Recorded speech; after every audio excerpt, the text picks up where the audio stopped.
My bosses make me do that. But anyway, fuck that guy.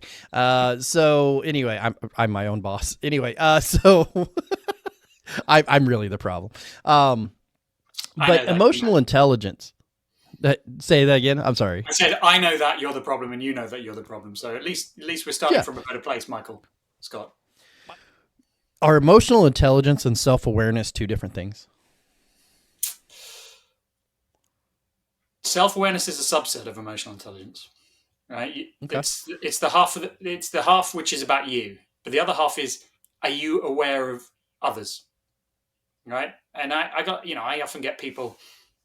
I'll do a simple exercise. I'll say, right, we're going to listen into an interview for 5 minutes, and I want you to make as many notes as possible. Let's imagine you're a witness to the crime scene. I want you to write down as much as possible, and I'm going to ask you some questions after.